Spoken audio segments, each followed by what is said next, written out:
سلام، من مریم احمدی هستم و خیلی خوشحالم که در اولین اپیزود از پادکست رادیو کاوش همراه شما هستم. توی این قسمت از اپیزود من قراره که یک معرفی کلی از پادکست برای شما داشته باشم تا یک مقدار بیشتر با مأموریت ما و هدفی که دنبال می‌کنیم شما آشنا بشید. رادیو کاوش با این هدف از همون ابتدا شکل گرفت تا اطلاعات تخصصی حوزه سفر رو در اختیار علاقه‌مندان به سفر قرار بده. به واسطه سالها تجربه‌ای که ما در حوزه سفر و گردشگری داشتیم متوجه شدیم که یکی از دلایلی که باعث میشه مسافرها در طول سفرهاشون مشکلات زیادی رو در واقع باش مواجه بشن اون عدم آگاهی اونها از مقاصد مختلف، شرایط زندگی و سفر به اون کشورها هستش. با این هدف ما شروع به ضبط پادکستی در حوزه سفر و گردشگری کردیم که از زوایای مختلف در واقع سفر رو بررسی کنیم.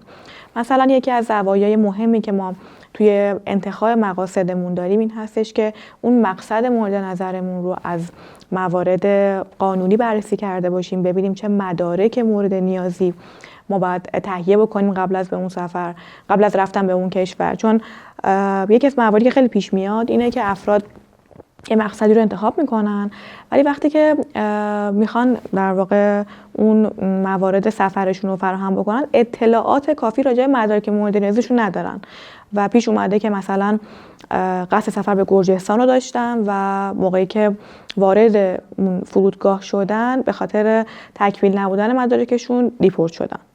خب پس این نشون میده که اون عدم آگاهیه توی یک سری از موارد توی حوزه سفر گردشگری همچنان برای افراد وجود داره و هدف اولی که ما توی پادکست دنبال میکنیم اینه که این آگاهی رو راجع به مدارک مورد نیاز و اون مواردی که هر گردشگری باید قبل از رفتن به اون مقصدش در واقع راجبش اطلاع داشته باشه رو اطلاع رسانی بکنیم توی این پادکست. یکی دیگه از ابعاد مهمی که معمولا مسافرها فراموش میکنن قبل از سفر اون رو بررسیش بکنن ابعاد فرهنگی و اجتماعی اون کشور هستش.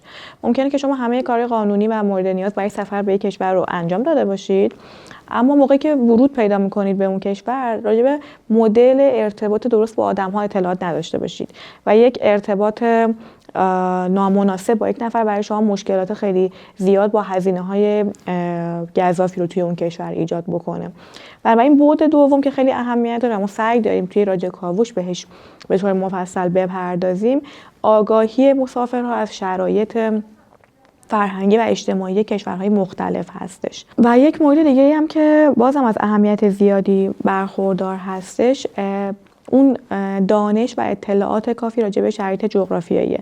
ببینید تبلیغات ممکنه که شما توی اینستاگرام، یوتیوب و پلتفرم‌های مدیایی دیگه با تبلیغات زیادی راجع به کشورها مواجه بشید و صرفا یک عکسی ببینید و براتون جالب و جذاب باشه که سفر بکنید به اون مقصد اما واقعا این اطلاعات رو نداشته باشید که اصلا آیا شما میتونید اون شرایط آب و هوایی و جغرافیای اون منطقه رو در واقع تحمل بکنید، آیا براتون جالب هست. این هم باز دوباره از مواردیه که یعنی تبلیغات نادرست، آگاهی راجع به مقاصد و دوری از این که تحت تاثیر هیجانات تصمیم بگیریم و مقاصد رو انتخاب بکنیم هم جزء مواردی هستش که ما قراره توی این پادکست بهش بپردازیم. بنابراین به طور کلی هر قسمتی که ما توی رادیو کاوش ضبط می‌کنیم شامل چند بخش میشه. یک بخش کلی راجع به اون کشور هستش که سعی می‌کنیم یه سری اطلاعات خیلی جنرال راجع به اون مقصد داشته باشیم. توی یک بخش دیگه سعی می‌کنیم راجع به تجربیات مسافرها به این کشورها حرف بزنیم و در یک بخش آخر هم یک فرد متخصص رو اضافه می‌کنیم که ایشون مثلا یا تجربه تولیدی توی اون کشور داره یا جزء اعضای سفارت یا کارگزارهای اون کشور هستش. چون هدف ما این هستش که علاوه بر این که شما به صورت جنرال و عمومی با مقاصد گردشگری آشنا میشید به صورت تخصصی همون اطلاعات کامل رو داشته باشید. بنابراین این مأموریتی هستش که ما توی رادیو کاوش دنبال میکنیم و همه تلاشمون هم میکنیم تا این اطلاعات رو به بهترین شکل بهتون منتقل کنیم. به هر حال چون اولین قسمت‌های این پادکست هست ممکنه یه سری ایرادات هم روی کار ما باشه که خیلی خوشحال میشیم اگر کامنتی داشتید با هم به اشتراک بذارید و اون کم و کاستی ها رو هم در واقع مبنی بر شروع این کار قرار بدید. ما هم در تلاشیم که بهترین محتوا رو هم توی پادکست هم توی مدیاهای دیگه در خصوص سفر گردشگری باهاتون به اشتراک بذاریم. سلام به همه همراهان عزیز رادیو کاوش. خیلی خوشحالیم که اولین قسمت از این سفر ماجراجویانه رو همراه ما هستیم. قراره با هم دنیای سفر رو کشف کنیم، جاهای جدید رو بشناسیم، فرهنگ‌های متنوع رو لمس کنیم و برای مدتی از روزمرگی‌ها فاصله بگیریم. اولین ایستگاه ما در رادیو کاوش سرزمینی پر از رنگ، هیاهو و تاریخ زنده است. هند، کشوری که هر گوشش پر از داستان‌های شنیدنی، بناهای باشکوه و مردمیه که با لبخند و مهمون نوازیشون دل هر مسافری رو میبرن.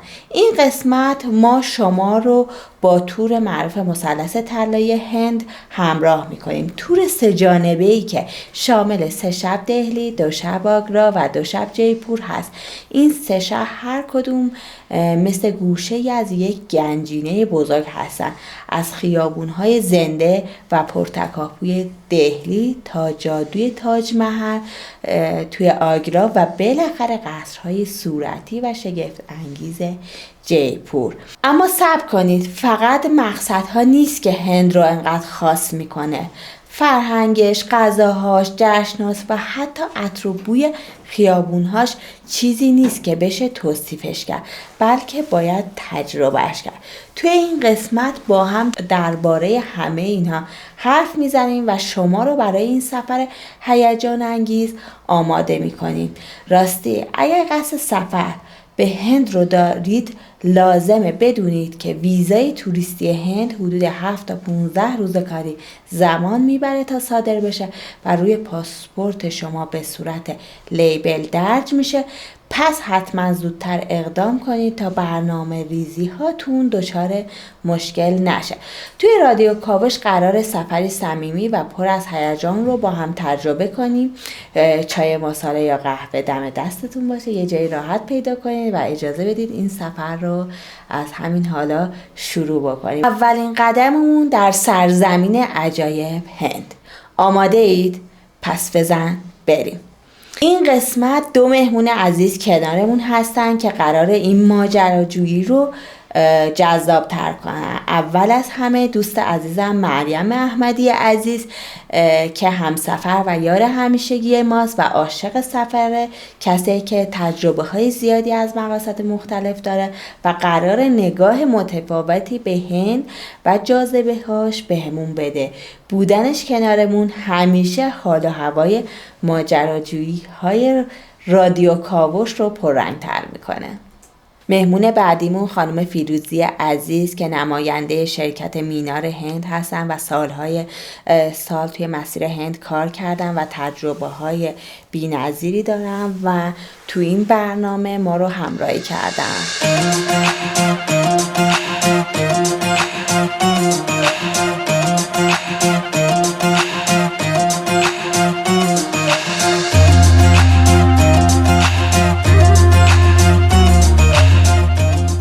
سلام مجدد خدمت دوست عزیزم مریم احمدی. مرسی، ممنونم که دعوت ما رو پذیرفتی. سلام، منم خیلی خوشحالم که امروز در خدمت شما هستم. باعث افتخار برام بهناز جان. خب تور هند تازه برگشتی، دهلی، آگرا، جیپور، مثلث طلایی رو رفتی دیدی. با خیلی دوست داریم بدونیم که چیا دیدی، چجوری بود، بهت خوش گذشت؟ ببین کلا هند یک کشوری بود که من واقعا لذت بردم از سفر بهش و یک سری مثلا تصاویر و اینا راجع به هند هست که آدم فکر می‌کنه مثلا جایی قرار بره که شاید یه سری جاهاش آلوده است و که تصاویری جالب. ولی حالا واقعیت اینه که من با این تصاویر اصلا روبرو نشدم توی این سفری که داشتم. خب خیلی هم عالی و میتونم بگم یکی از بهترین سفرهایی که من رفتم همین سفری بودش که به هند داشتم.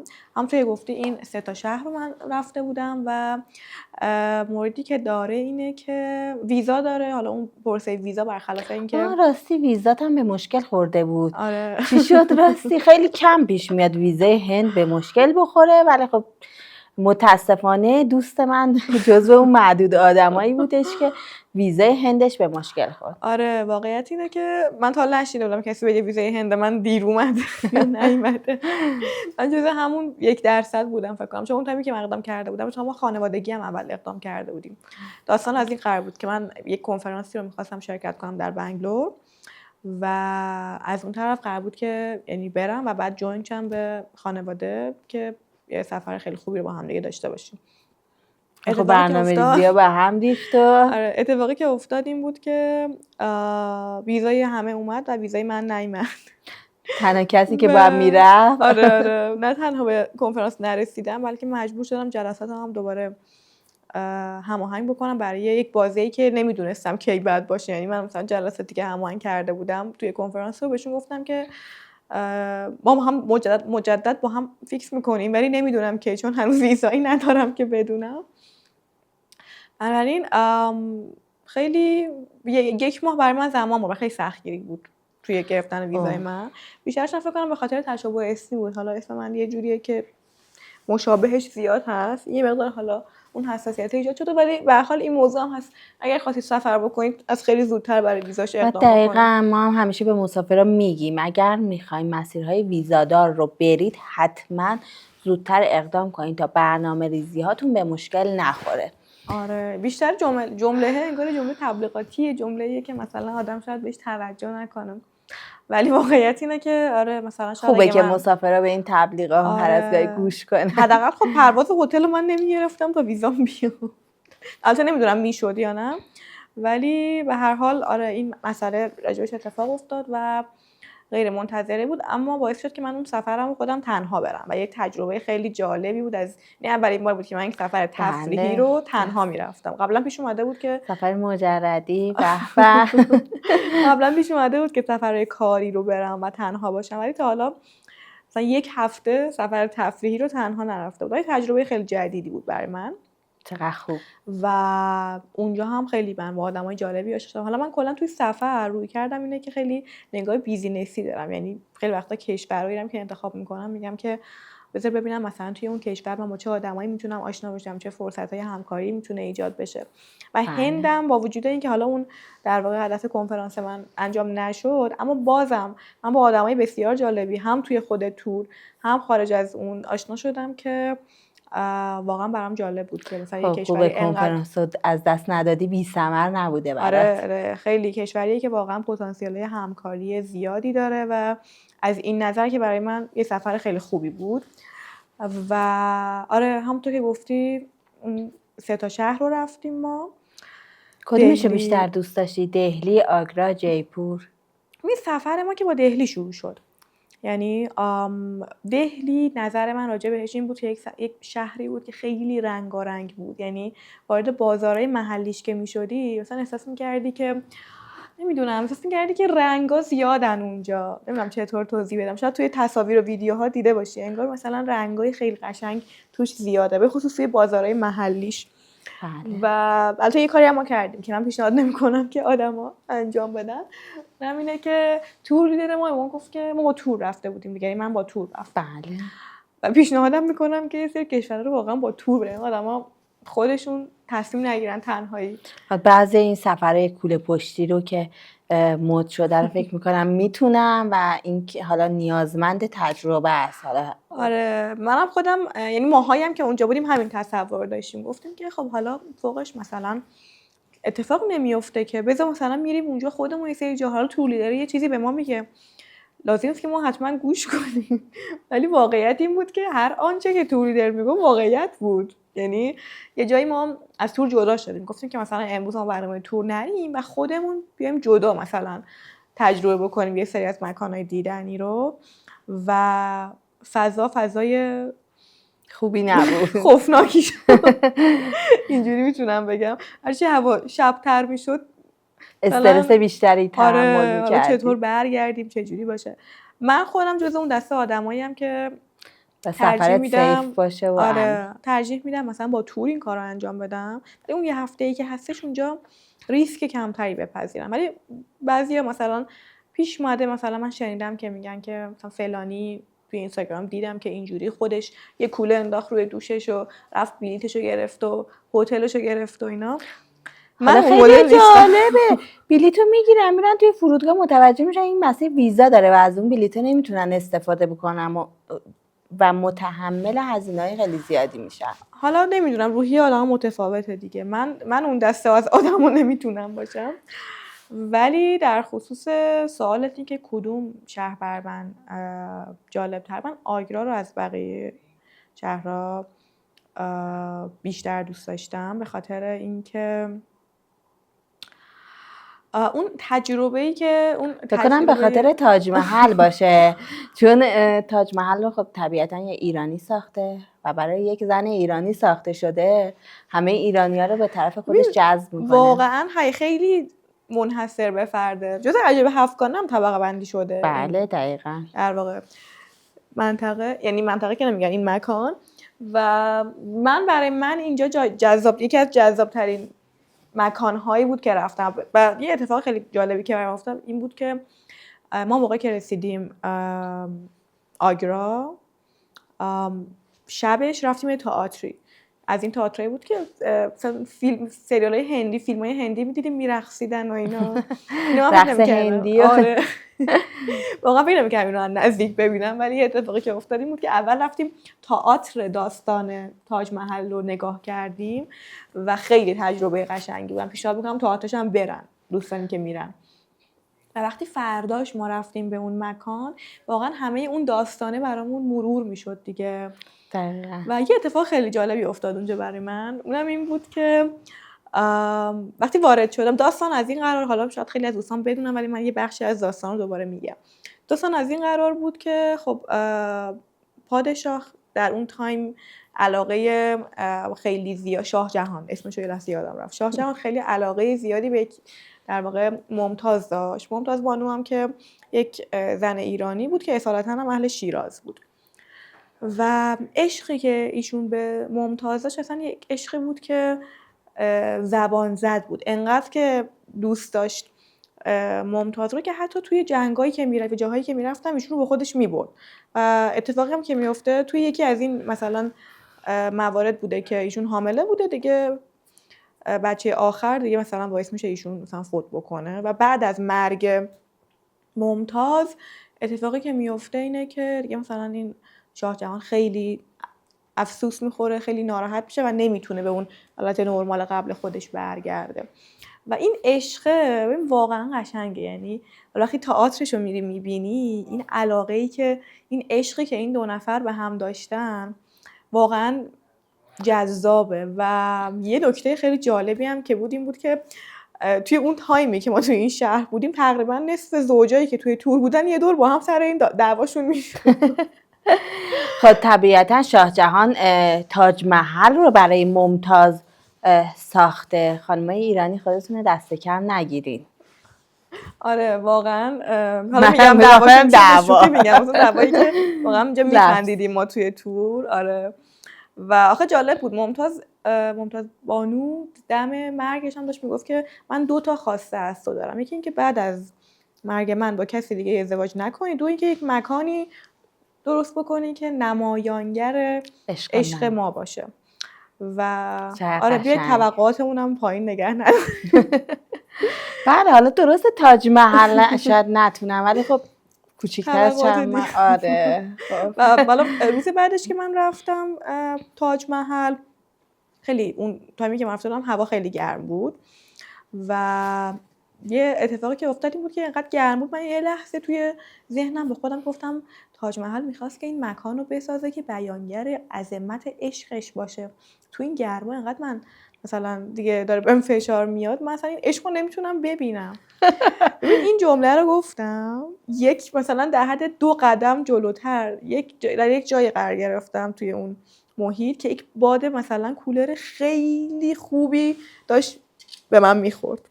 یعنی اصلا باورم نمیشد که توی ذهن من همچین دیالوگی بگذره و بعد همچین تجربه‌ای برام رقم بخوره توی اون لحظه. چه با آره بنابراین من خاص‌ترین شهر رو آگرا میبینم توی اون 3 تا شهر که واقعا تجربه جالب و جذابی بود برای من. خب اگر که توصیه‌ای برای کسایی که میخوام برن داری؟ من نمیدونم آدم و سبک سفر کردنشون چجوریه. من خودم خیلی اهل سفرم و تحت هر شرایطی سختم سعی میکنم سفر رو حذف نکنم از لایف استایلم. ولی یه موردی که هست اینه که سفری که امنیت و آرامش خاطر برای من داشته باشه اولویته. بنابراین پیشنهادی که میکنم اینه که یه مقدار بیایم محتواهایی که توی مدیا میبینیم رو ملاک تصمیم گیریمون قرار ندیم. مثلا شما یه محتوایی رو توی مدیا میبینی و فکر میکنی که واقعا خیلی راحته این که خودت بری این سفر رو برنامه‌ریزی کنی و بهش برسی، ولی وقتی میری میبینی با چه سختی‌هایی ممکنه روبرو بشی. من پیشنهادم اینه که اجازه بدیم مثلا اون سفری باشه که از قبل برنامه‌ریزی شده و مخصوصا برای دفعه اول هست. آره، ریسک کمتری داشته باشه که اون میزان مثلا آسیبی که ممکنه به لحاظ مالی، به لحاظ روانی، به هر لحاظی بهتون وارد بشه کمتر باشه. مریم جان اگه دوباره بخوای بری هند میری یا نه؟ چطوره؟ آره اینو به عنوان حسن ختام گفتی که این آخرین سوالیه که انگار داریم با هم دیگه. ببینیم میرم من دوباره، ولی حالا شهرهای جدیدتر رو میرم، مثلا شاید بنگلور یا بمبئی، آره گوا، جای دیگر تجربه کنم. ولی یه کشوریه که من برداشتم اینه که الان که من رفتم یک ظاهر داشت و 2 سال دیگه انگار خیلی پیشرفته تره، 3 سال دیگه بهتر، 10 سال دیگه اصلا فکرشو نمی‌کنی که این کشور به این درجه از پیشرفت رسیده. من همچین برداشتی راجع به این کشور دارم و قطعا پیشنهاد میکنم. خیلی هم عالی. ممنونم که وقت تو به ما دادی. مرسی که تشریف آوردی. ممنون از شما. ممنونم از صحبتات، خیلی لذت بردیم. ممنونم از شما. مرسی. خواهش میکنم. خدا نگهدار.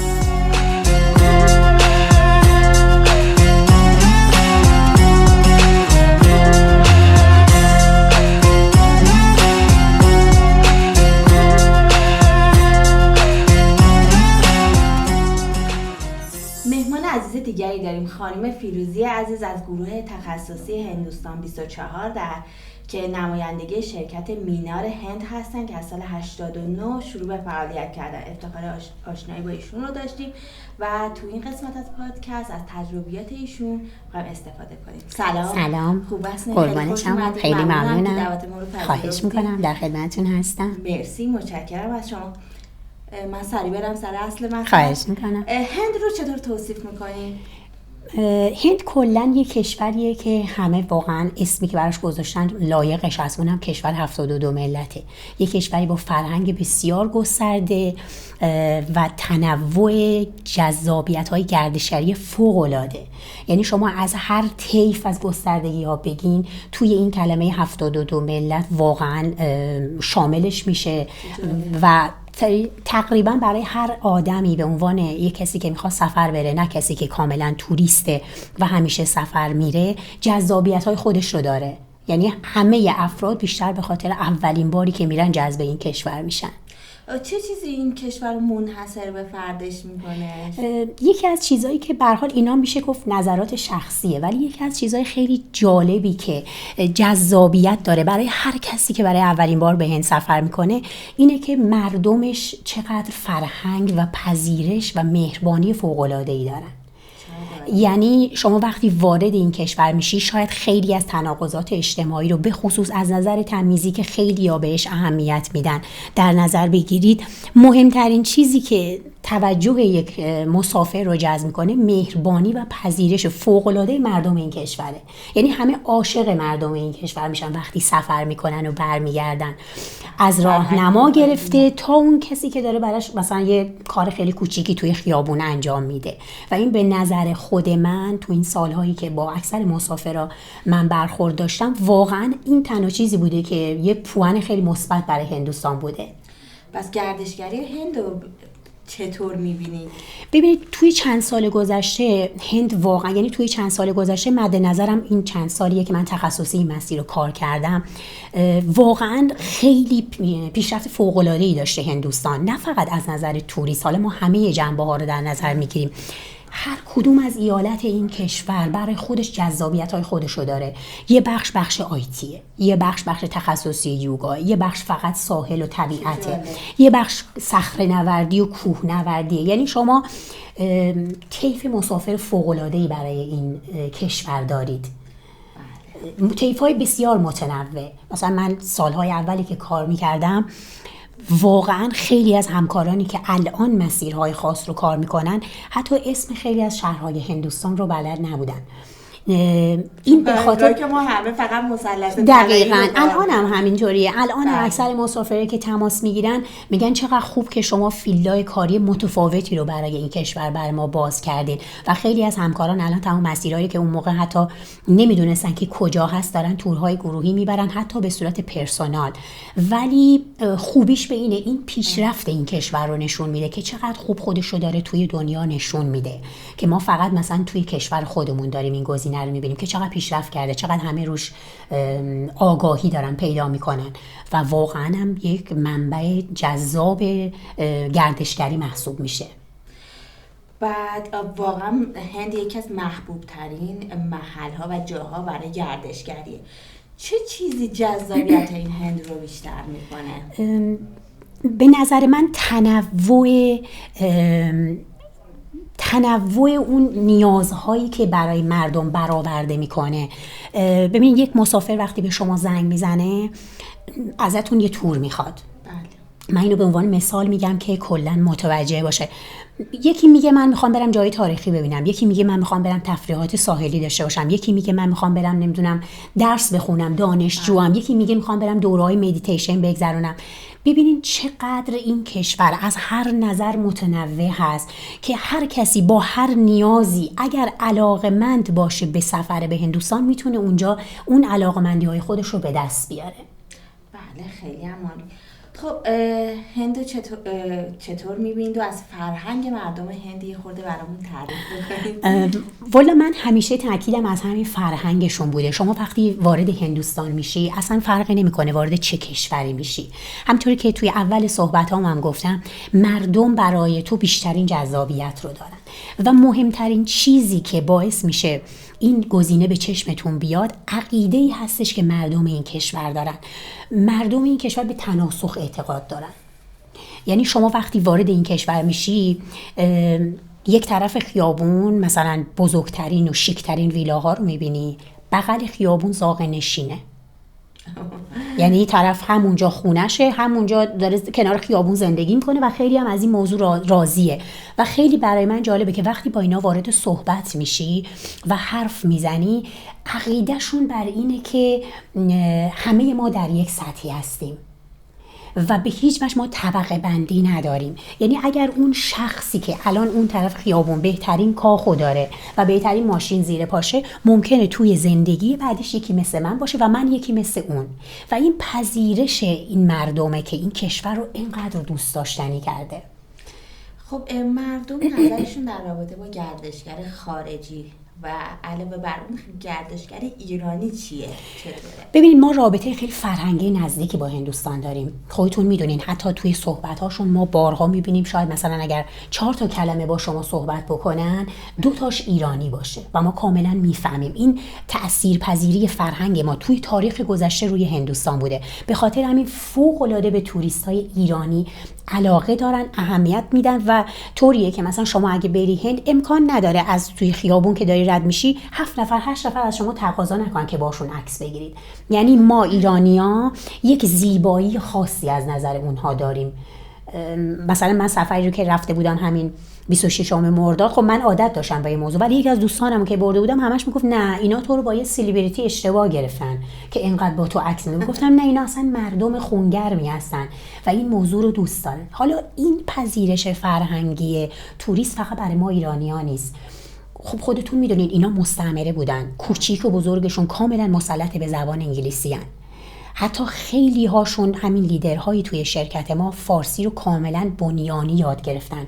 مثل کشورهای دیگه نیستن که با توریستای فارسی رابطه برقرار کرده باشن بتونن یه چند تا کلمه فارسی صحبت بکنن و به نظر من کاملا اصولی توریست پذیرن و تو این چند سال گذشته پیشرفتی رو که توریست و گردشگری هندوستان داشته، چه توی شمال و چه توی جنوب، فوق‌العاده و قابل تأمل هستش. شما کدوم شهر هند رو بیشتر میپسندید؟ والا من چون فرهنگ این کشور رو واقعا دوست دارم، اصلا بین شهراش نمیتونم فرق بذارم. به خاطر اینه که هر جا جذابیت خودش رو داره. مثلا من اگه بگم دهلی، خب بالاخره تمام اون از مسجد جامع بگی تا قطب منار، هر جا که شما میری واقعا چشمگیره. آگرا رو خب نمیشه به خاطر تاج محل فراموش کرد. اصلا این شهرهای جنوبی رو به خاطر سواحل فوق‌العاده‌اش که با سواحل اسپانیا مقایسه میکنن، اینقدر سواحل تمیز و فوق‌العاده‌ای داره و برعکس اون تصوراتی که ما داریم بسیار تمیزن. بسیار تمیزن. اون نوع زندگی که ما میبینیم از نظر فرهنگ ما کثیف محسوب میشه و خیلی از ویدیوهایی که میاد بیرون حتی برای خود هند نیست، بیشتر مال پاکستان یا کشورهای اطرافه. ولی خب ما خودمون الان تو کشور خودمونم تو قسمت‌های از تهران یا تو شهرستان‌ها خیلی جاهای نرمال داریم که به سبک من و شما و سلیقه ما شاید کثیف باشه. این دید عمیق ما رو نسبت به اون کشور میرسونه و به خاطر همینه که من اصلا نمیتونم توی شهراش واقعا بگم کدوم یکی بهتره و کدوم یکی ضعیف‌تره. خب پس نمیتونید انتخاب کنید بگید چه فصلی خوبه، کدوم شهرش بریم، کجا بریم؟ ببینید هندوستان کلاً به 2 بخش تقسیم میشه. یه بخش شهرهای کوهستانی شماله که سمت کشمیر و سرینگر و شیملا و مانیلی و ایناست که ما معمولا برای اینا تورای تابستانه داریم. یعنی اصلا توی این فصل پاییز و زمستان و تا تقریبا اواسط بهار نمیشه اونجا رفت چون کاملا برفه. ولی شهرهای دیگرش مثل همینایی که اکثر همکاران کار میکنن، دهلی، آگرا، جیپور، بمبئی، گوا، بنگلور، حیدرآباد، اینا همه جزء شهرهای خیلی معروفی هستن که جاذبه های خاص خودشونو دارن و توی فصل پاییز و زمستون و تا خرداد ماه مقصد خیلی خوبی برای سفر محسوب میشن. هوا زیاد گرم نیست؟ ببینید فقط داخل مرداد ماه وقتی ما وارد فصل آگستیم، یعنی ماه آگست میشیم، برای اونا تابستون شروع میشه و گرما زیاده، به خصوص شهرهای ساحلی مثل شمال خودمون.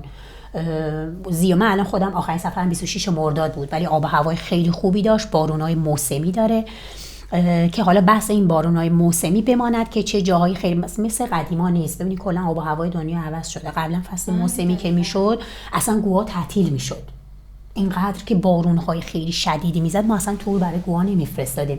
ولی الان من خودم آگست سفر کردم و خیلی هم خودم هم همکارانم واقعا که با من اومده بودن، من دعوتشون کردم، خیلی راضی بودن. به خاطر همین نمیشه گفت که حالا بجز همون بخشای شمالی که برف میزنه شهرهای دیگر رو نمیشه براش محدودیتی مشخص کرد. یعنی خبر خوب اینه که تو هر فصلی که شما بخواید میتونید برید و لذت ببرید. خیلی هم عالی. خب بهترین تجربه شما از هند چی بوده؟ بهترین تجربه‌ای که داشتم سفر اولم بود. من به پیشنهاد همین اپراتورم که دقیقاً به خاطر تجربه خیلی خاصی که داشتم این بود که منو دعوت کردن که من برم اونجا. قرار بود من مسیرم دیگه تخصصی بشه توی این قسمت. ما رفتیم و من اولین عکس العملی که نشون دادم وقتی وارد شهر شدیم این بود که چرا خانوما اصلا خوشگل نیستن، چرا اون چیزایی که من توی تلویزیون میبینم واقعا الان اینجا نیست، چرا این خانوما چه مثلا خب ببینید اونا رنگ پوستشون خیلی تیره تره، لباسای رنگی میپوشن و معمولا حالت لوکال محلی هستن. یعنی اون تصوری رو که من از هندوستان داشتم که آقا همه تر تمیز و شیک و این چیزایی تو فیلمای هندی میبینیم، من با اون تصور رفته بودم و همیشه برای مسافر خودمم همین مثال میزنم که تصوراتی که ما از مقصد داریم هیچ وقت درست نیست تا زمانی که شما بری و اونجا رو ببینی. من خودم اینطور بودم، مثلا تو 1 ساعت اول کلا دپرس بودم، اصلا یه حس چیزی نداشتم، مثلا خیابونا رو میدیدم، مردم میدیدم. بعد که وارد این ارتباط میشی، وارد هتل میشی، وارد خیابون میشی، غذا میخوری و این عجین میشی با این فرهنگ، باور کنید دیگه چیزی به چشمت نمیاد. یعنی بهترین تجربه‌ای که من داشتم همون اولین تجربه من بود که با بی تجربه بگی کامل رفتم سفر ولی کاملا پخته برگشتم، حتی با 1 سفر. یعنی سفر اول من 5 تا شهر مثلث طلایی و بمبئی گوا بود به مدت 2 هفته و من واقعا پر برگشتم. یعنی یه جوری برگشت، حالا اون موقع اینستاگرام نبود، ویدیو نبود، ما نمیتونستیم خیلی مثلا محتوا درست بکنیم و اینا، ولی اینقدر این سفر اول برای من پر از تجربه های متفاوت و جدید بود که واقعا دیگه این مسیر رو به عنوان مسیر تخصصی خودم انتخاب کردم با کمال اطمینان. کار خیلی خوبی کردیم و مسیر خیلی خوبیه. خب کدوم یکی از جاذبه‌های گردشگری برای ایرانی‌ها جذابه؟ خب ما فرهنگ خاص خودمون رو داریم دیگه، میخوایم ببینیم مردم ایران جذب چیا میشن. ببینید من اینو کلا بر اساس یه تجربه مستند بهتون میگم. ما توی کشور خودمون مردمای بسیار متنوعی داریم. یعنی من خودم فکر میکردم مثلا مردم یکی از عجایب افغان دنیا تاج محل اینجاست و بیشتر به سمت تاج محل و این تورها کشیده میشن که بیس همه تورهای ما هم همین مثلث طلایی است. اما خیلی جالبه برای من مسافرهایی توی این چند سال گذشته داشتم که اسم شهرهایی رو آوردن و خواستن برن اونجا رو ببینن که من خودم باید میرفتم سرچ میکردم. یعنی اینقدر آگاهی مردم ما توی فیلدهای متفاوت به این کشور گسترده است. یکی مثلا میخواست بره دوره ببینه، حالا ما خودمون توی کار خودمون میگیم مثلا ریشیکش و بنارس جز شهرهایی هستن که بیشتر مهد یوگا هستن و همه چیزو که شهرهایی رو من میدیدم این افراد انتخاب میکنن که مثلا خودم نمیدونستم که تو اون شهر آشرام داره. این از بحث توریست و مدیتیشن و یوگا و حتی درمانی، چقدر من مسافر دارم که برای درمان و غذا و نمیدونم مسائل اینجور چیزا برای خیلی هند واقعا دقیقاً توی سال گذشته سومین رتبه رو از نظر توریست سلامت داشته هندوستان. این گزینه فقط میخوام بهتون بگم چقدر متنوع. یا یه مسافری دارم که مثلا ما یه شهری داریم به اسم اورنگ آباد، مثلا این مسافر در مورد غارهای ایلورای اورنگ آباد که یه کوه خیلی بزرگیه که این غار رو داخل اون کوه تراشیدن، میره مثلا اونا رو میبینه. یه مسافر داریم که مثلا تمام ساحل‌های خیلی خاص مثلا کرالا که استان جنوبی هند همه اونا رو میشناسه، کجا باید بری تو ویلای جنگلی اقامت کنی، کجا باید بری توی قایق با سرویس آل اقامت کنی. پس این به من ثابت کرد که یک جذابیت خاص برای مردم ما توی هندوستان نیست. مردم ما با یک دید خیلی وسیع به این کشور نگاه میکنن و هر کس با سلیقه خودش به این کشور سفر میکنه. خب نظرتون در مورد تاج محل چیه؟ حالا صحبت کردیم چون همه میشناسنه. بله. نشانه هند تاج محل. اصلا کلا تاج محل چون عاشقانه اکبرشاه و ممتاز بوده و خودمونم میدونیم که حتی سازندش هم ایرانی بوده، خب بالاخره یک محبوبیت خاصی بین مردم ما داره و من خودم با اینکه بارها رفتم دیدمش ولی همیشه برای من اون ابهت و عظمت رو واقعا داره. مهمون قبلیمون که صحبت می‌کردیم میگفتیم ببین خانم‌های ایرانی خودشون دست کم نگیرن برای خانم ایرانی حتما واقعا همینطوریه. البته بگم ما یه نمایشی هم داریم توی این توری که میذاریم که از تقریبا اون پروسه عاشق شدن اکبرشاه و پروسه ساختن این تاج محل و تقدیم کردنش به ممتاز و تا زمان فوتش و اینا رو همه رو یه نمایش خیلی فوق‌العاده است توی آگرا که به عنوان یه گشت آپشنال به مسافرا معرفی می‌کنیم که ببینن اونجا. یعنی کسی که علاوه بر توضیحاتی که راهنما برای مسافر میده، طرف میتونه خیلی راحت از همون شو این چی میگن این عمق این عاشقانه رو واقعا دریافت بکنه. بله چون میگم دستن در کارانش ایرانی بودن. بله. حالا من نمیدونم شما تشریف بردین یا نه، باعث افتخارمون هست که شما با ما هم سفر بشین، ولی وقتی شما سنگ‌های کار شده توی این ساختمون رو میبینید، به خصوص رنگ‌هایی که توش به کار رفته، خیلی جالبه. تمام این رنگ‌ها از صمغ گیاهیه، یعنی هیچ چیز شیمیایی توی این سنگ‌های مرمر به کار نرفته و این نشون میده که چقدر واقعا از روی عشق این ساختمون ساخته شده و از همه مهمتر کارگرها 60,000 کارگر توی این ساختمون کار کردن و اینجا رو ساختن که کوچکترین عضو این کارگرها واقعا با عشق این بنا رو واقعا ساختن. یعنی اون عشقی رو که اکبرشاه بهشون منتقل کرده که من میخوام این فوق‌العاده ترین بخش باشه توی این، و واقعا هم از نظر ساختاری ساختمون فوق‌العاده‌ای هست. بله طبیعتا همین جوریه. شما بخواید واسه کسی که اولین بار میخواد بره هند و هند رو تجربه بکنه، شما کجا رو پیشنهاد میکنید اول؟ ببینید من برای مسافرای خودم وقتی که به من زنگ میزنن اولین چیزی که ازشون میپرسم اینه که چندمین بار دارین میرین هند. اگر اولین بار باشه که بخوام برن، توصیه من بهشون همین مثلث طلاییه. چرا؟ به خاطر اینکه من خیلی مسافرای متفاوتی دارم که مثلا برای مثلا در سال شاید مثلا 3 ماه 4 ماه حتی 6 ماه میرن و تو شهرهای مثل ریشیکش، مثل بنارس، مثل حیدرآباد زندگی میکنن اونجا. دوستانی که دیگه الان دیگه تقریبا با هم دوست هستیم.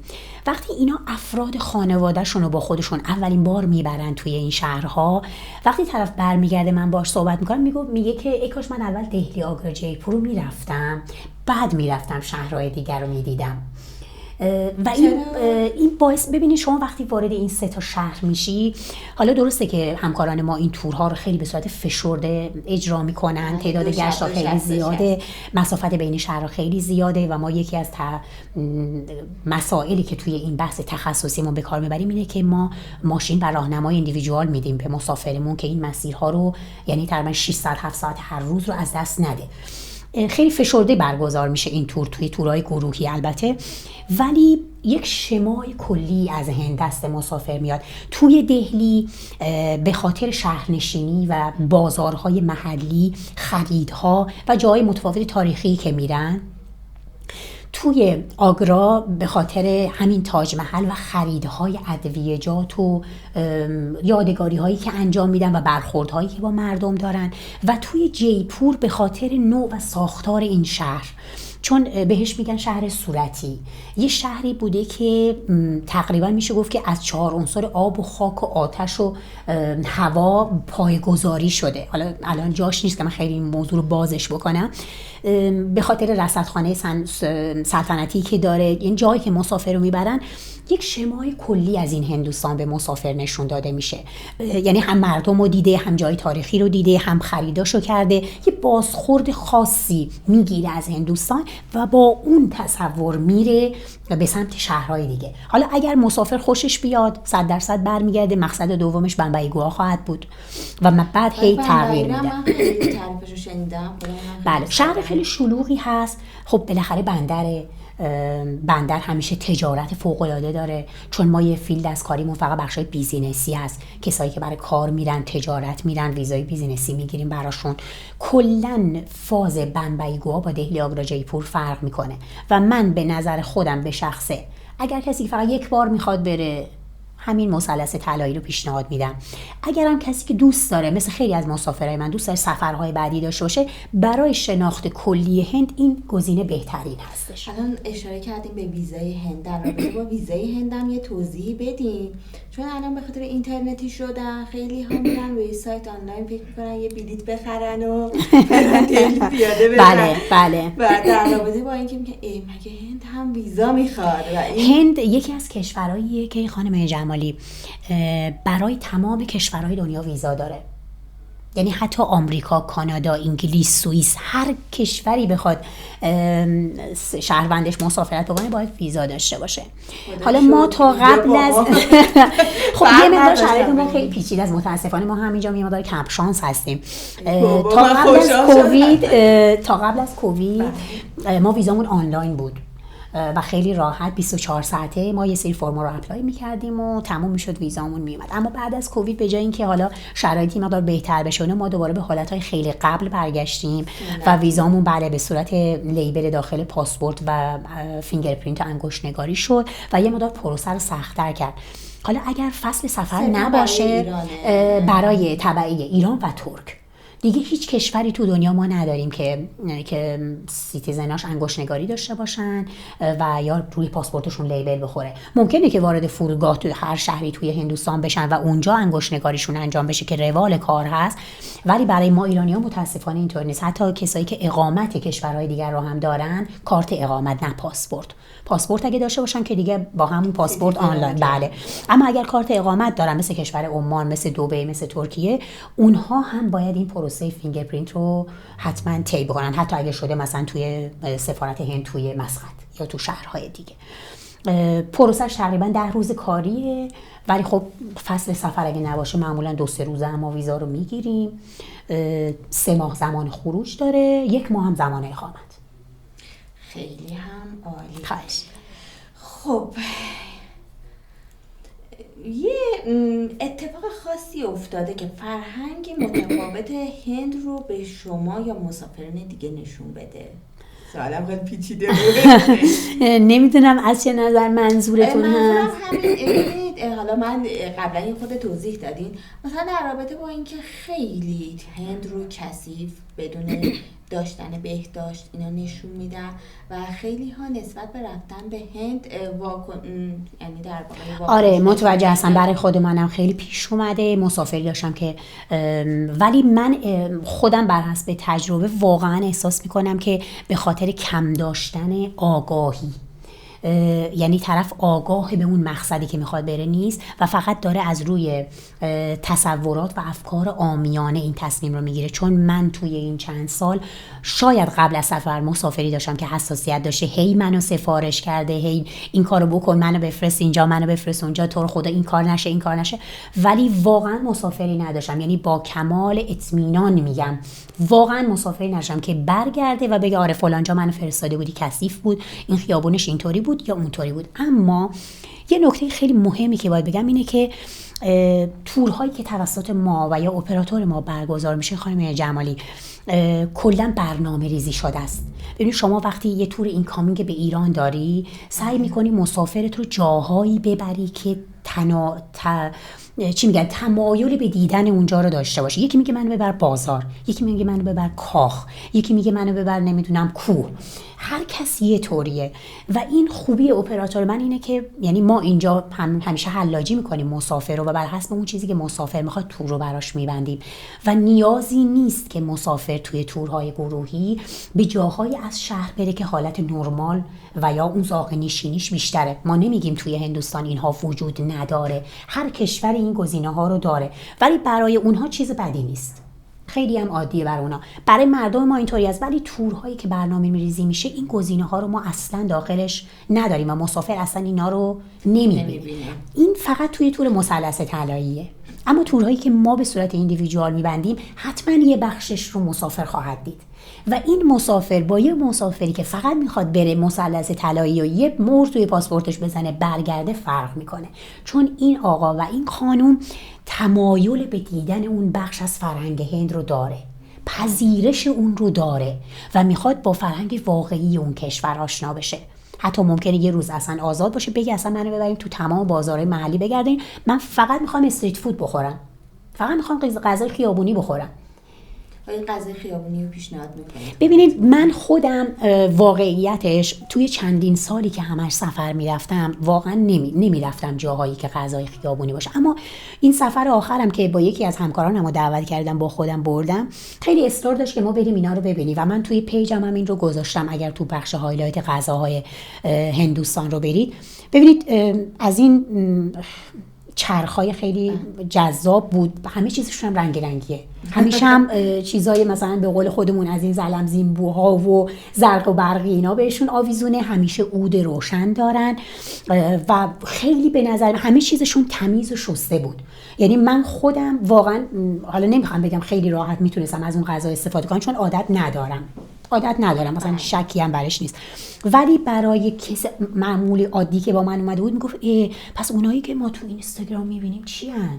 پس اونا چی بودن؟ نمیدونم مایتاباشون اینطوری بود، نمیدونم با دست این کار میکردن، آره مثلا موش نمیدونم میره اینجا. مثلا این دوستم خیلی حساس بود، از همه میپرسید، میگفت من مثلا فلانجا اینجوری دیدم اینجا نیست، مثلا میگفت نه اون مال مثلا یه شهر فلانه که شنیدم خیلی فیلم‌ها برای بنگلادش بله و پاکستان، بنگلادش و پاکستان. آره ولی خب بالاخره هیچ جای کتمانی نیست، هر کشوری فرهنگ خودش رو داره و اونا بالاخره دارن با این فرهنگ زندگی میکنن. این پذیرش یک توریست رو نشون میده. حالا من بیشتر توصیه میکنم کسایی که اولین بار میخوان برن حتما از تورهای مثلث طلایی استفاده بکنن، برن آشنا بشن و الان خیلی مد شده خانم فیروزی، سفر کوله پشتی اتفاقا خانم جمالی خیلی خوب بود که شما به این اشاره کردیم. من مثلا داشتم بلاگری که یه سفر 14 روزه رو رفته بودن، دهلی، آگرا، جیپور، بمبئی، گوا، بنارس و ریشیکش توی برنامهشون بود. دقیقاً هم این که بسیار این برنامه فشرده بود، هم این که بکپکی رفته بودن، هم این که آگاهی از این رو نداشتن که ریشیکش شهر یوگا جهانه و ما اونجا اصلا گوشت خور نداریم، مثلا کسی اونجا گوشت نمیخوره. شما باید این آگاهی رو داشته باشی قبل از سفر. این مثال رو میزنم برای اینکه واقعا هند کشوری نیست که شما یه کوله پشتی ورداری بری اونجا، واقعا کشوری نیست که شما سفر بکپکی بکنید، چون آگاهی قبل سفرتون فوق العاده براتون لازمه. حالا نه تنها هند، به نظر من حالا واسه اولین بار هیچ کشوری اینجوری نیست که آدم خب خیلی ها مثلا این کار رو انجام میدن، بالاخره اونا سبک سفرشون اینطوری. ولی خب خیلی برای من جالب بود، مثلا این بلاگر اومده و گفته ما اصلا گوشت نخوردیم، یه هفته است اینجا این داریم از گوشتنگی میمیریم، گوشت نخوریم، ای وای چرا گوشت ندارن اینا. خب عزیز من، شما آگاهی نداشتی، شما به یک شهری رفتی که اصلا اونجا گوشت استفاده نمیشه، شهر دیگر رو باید بری. یا مثلا یه جایی هتل گرفته بودن، نمیدونم اصلا هتل بود، اتاق بود، نمیدونم ویو، بیشتر هاستل. دقیقاً. خب شما یه شهری میری، اصلا هند کشوری نیست که شما بخوای از هاستل و مسافرخانه‌هاش استفاده بکنی. خیلی توریستای خارجی این کارو میکنن، ولی ما با سبک و سلیقه ما نمیخونه.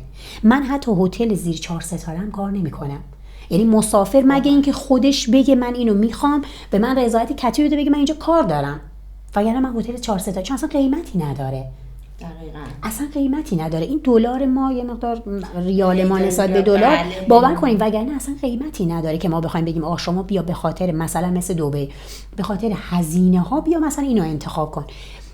یک جای کار اینا این بود که آقا اینجا خیلی کثیفه، جایی که ما رفتیم، در عوض یه بمبئی یه شب رفته بودن شب 15 میلیون.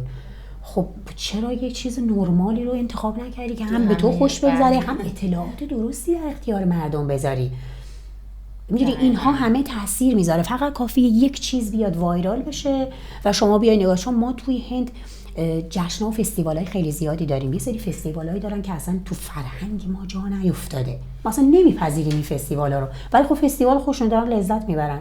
بله، فرهنگ اوناست. اگر ما دوست داشته باشیم میریم ازش استفاده میکنیم، اگر دوست نداشته باشیم خب اصلا نمیریم. دقیقاً. اینها همه یه چیزایی هستش که برای این کشور بزرگ با این همه تنوع فرهنگی هست، ولی خب کسی که دوست داشته باشه که بره اصلا به اینا توجه نمیکنه، میره. خب یه خاطره جالب از مسافرین هندتون تعریف بکنید که جذاب باشه برای شنوندگان. والا چیز جذابی تا الان مثلا مسافر داشتم که تقریبا سفراشون همه روی روتین بوده، خیلی چیز جذابی نداشتم که مثلا بخوام مثلا بگم آقا طرف رفته براش، نه چیزی یادم نمیاد. خب یه توصیه‌ای که برای مسافرینمون دارید، یه توصیه‌ای که به عنوان یه کارشناس به مسافرین که میخوان برن هند؟ والا همین چیزی که الان توی بحث قبلی بهتون گفتم، واقعا هند کشوری نیست که بخواید بدون آگاهی اولیه بهش سفر بکنید. واقعا این کارو نکنید، چون خاطره خوبی برای شما نمیمونه. ما هدفمون و شعارمون اینه که تجربه هاتون رو با ما خاطره بکنید، خاطره خوب. و اگر من خودم به این موضوع افتخار میکنم، پیج من و شماره من توی یا سایت من، خیلی ها فقط زنگ میزنن از من مشاوره میگیرن، اصلا از من خرید نمیکنن. من از این بابت ناراحت نیستم و واقعا هم از اولم هدفم این بوده که این کشور رو به صورت واقع بشناسونم تا اون کسایی که میخوان برن و دوست دارن واقعیت این کشور رو ببینن. بدون آگاهی واقعا سفر نکنید. خب پس آخرین سوالمونم از شما بپرسیم، چه اشتباه رایجیه که مسافرین انجام میدن و شما بهشون توصیه میکنید اون رو انجام ندن؟ والا یکی بحث ویزاست.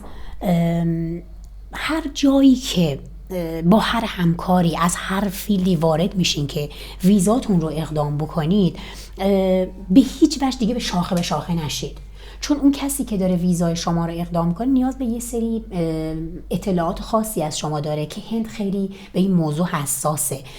ما یه فرمی میدیم به مسافر پر بکنه و اون فرم همینطور که با دستنوشته مسافر است، ما که اون رو فرمای آنلاین پر میکنیم، اون فرم دستنوشته هم میره داخل سفارت. و یه چیزی رو که خیلی هند بهش حساسه اینه که اگر کشورهای، این متنی رو که توی فرم هست، کشورهایی که رفتین مهرها، حتی اگر ویزا نداشته فقط مهر ورود و خروج داشته و مواردی که مربوط به سفرهای قبل و بعدتون، حتی اگر پاسپورت‌های قبل 5 سالتونه، یعنی پاسپورتتون رو چنج کردین و تمام اینا رو با جزئیات بنویسین، چون اگر یکی از اینا جابجا بشه اونا بسیار حساسن. هند ریجکتی ویزا نداره ولی ممکنه که برای شما ویزا صادر نکنه و به مدت حتی 10 روز هم پاسپورتتون بلا تکلیف داخل سفارت باشه. خب خیلی هم عالی. این 10 روز خیلی حتی گاهی اوقات بیشتر هم شده، به خاطر اینی که اونا متوجه میشن. ببینین انگشت نگاری رو برای چی انجام میدن؟ انگشت نگاری رو برای هویت انجام میدن و اینکه اونا کامل میدونن که شما کجا رفتی کجا. یا یه مورد دیگه هم که فراموش نکنم بحث ویزای توریستی و تجاریه. ما خیلی تجار رو داریم داخل ایران که میرن به شهرهای متفاوت سفر میکنن ولی هی از ویزای توریستی استفاده میکنن.